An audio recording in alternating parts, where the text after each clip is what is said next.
ધોરાજીના Junagadh road પર ઓવરબ્રિજની ગોકળગાય ગતિએ ચાલતી કામગીરીથી વાહન ચાલકો ત્રાહિમામ પોકારી ઉઠ્યા છે। રોડ પર ચાલુ કામને લીધે કાઢવામાં આવેલ બ્રિજના ડાયવર્ઝનમાં કમરતોડ ખાડાઓનું સામ્રાજ્ય જોવા મળી રહ્યું છે। ચોમાસાના પ્રથમ ભારે વરસાદમાં જ ડાયવર્ઝન પર પાણી ભરાતા વાહન ચાલકો ફસાયા હતા। હાઈવે પર કિલોમીટરો સુધી લાંબુ ટ્રાફિક જામ જોવા મળ્યો હતો। છેલ્લા 3 થી 4 કલાકથી સેંકડો મુસાફરો અને વાહનો ટ્રાફિકમાં અટવાતા વહીવટી તંત્ર સામે લોકોનો રોષ ફાટી નીકળ્યો હતો। પાણીના નિકાલની જગ્યા બંધ કરી બેદરકારી દાખવનારા કોન્ટ્રાક્ટરો સ્થળ પરથી ગાયબ હોવાનો પણ સ્થાનિકોએ આક્ષેપ લગાવ્યો છે।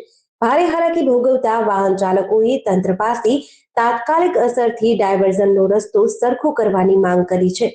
મારું નામ ભૂપતભાઈ મંજીભાઈ વઘાસિયા।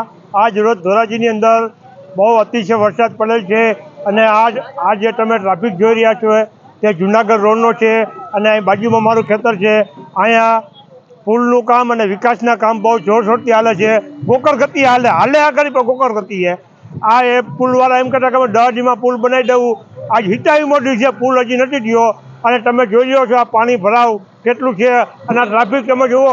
આ છેલ્લી 3 કલાકથી પબ્લિક હેરાન થાય છે તો એ આ કોન્ટ્રાક્ટર તો અહીંથી મેદાન મૂકીને જ ભાગી ગયા છે અને આમાં તમે જોઈ લો આ પબ્લિક કેટલું આ આમને 12 વાગ્યા લગીને હાલવાનું છે। આ ડાયવર્ઝનના હિસાબે પાણી ભરાવાનું છે। ડાયવર્ઝન જ્યાં બંને જે જગ્યા બનાવ્યો છે એ જગ્યાએ પાણીનો નિકાલ હતો અને આ જે કોન્ટ્રાક્ટરે એ નિકાલ બંધ કરી અને આ બધું કર્યું છે। આ તમે નજરે જોઈ લો બધું। આના કારણે રાહદારીઓને કેવી તકલીફ પડે? અરે અતિ છે। આ છેલ્લે 3 કલાકથી એક ધારો આવે છે 12 વાગ્યા બધું હકેલા છે। શું માંગણી છે તમારી? માંગણી કે તાત્કાલિક ધોરણે આ બધું કામ હે ને એકદમ થવું જોઈએ। મારું નામ દુષ્યંતભાઈ ભટ્ટ છે। હું ધોરાજી કોર્ટમાં નોકરી કરું છું। હું કાયમ જૂનાગઢથી ધોરાજી અપડાઉન કરું છું અને કાયમને માટે આ પ્રશ્નનો હલ છે કે ડાયવર્ઝન કાઢ્યા છે એમાં એટલા ખાડા છે છતાંય કોઈ તંત્રનું એક બેદરકાર જ ગણાય છે। તંત્ર કોઈ આમાં જવાબદારી લેતું જ નથી, કાંઈ કોઈ વસ્તુ નાખવામાં આવતી નથી, બરોબર। અને કાયમની આ સમસ્યા છે। અત્યારે જે પાણી જે ભરાઈ ગયું છે આમાંથી કોઈ વાહન વ્યવહાર ઘડીકમાં નીકળી શકતા નથી, માટે વહેલી તકે આનો નિરાકરણ લાવે તેવી તંત્રને મારી ઓલી છે વિનંતી।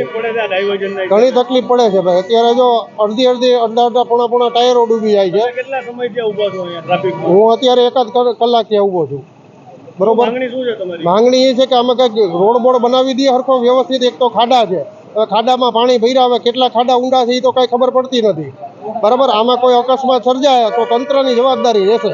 જેડીસી ન્યૂઝ સાથે વિપુલ ધામેચા, ધોરાજી।